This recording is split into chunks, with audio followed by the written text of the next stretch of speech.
దేవునికి వందనాలు, పాస్టర్ గారికి, పాస్టర్ గారికి వందనాలు. ఇక్కడికి వచ్చిన మీ అందరికీ వందనాలు. నా పేరు జోష్న. నేను చెప్పబోతున్నది స్త్రీలకు కలిగి ఉండవలసిన లక్షణాలు. మొదటిది, సారా వలె భర్తను గౌరవించాలి. రెండవది, రిబ్కా వలె పరిచర్య చేయాలి.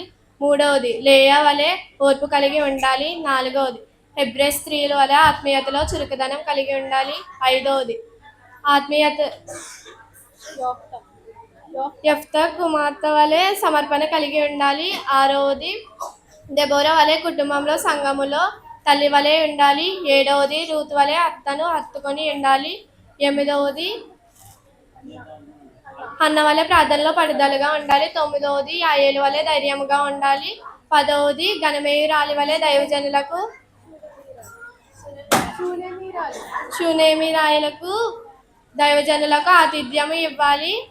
12వది, ఎస్తేరు వలె అందరి దయను సంపాదించుకోవాలి. 13వది, గుణవతి అయిన భార్య వలె కుటుంబంలో క్రమశిక్షణతో నడిపించాలి. 14వది, ఎలిజబెత్ వలె అన్ని విషయాల్లోనూ భర్తలతో కలిసి నడవాలి. మరియా వలె క్రీస్తు పాదాల యొద్ద నేర్చుకోవాలి. ఫీబే వలె సంఘములో పరిచర్య చేయాలి. ప్రిస్కిలా వలె వాక్య జ్ఞానం కలిగి ఉండాలి. మరియా వలె క్రీస్తు సువార్తను ప్రకటించాలి. సలోమి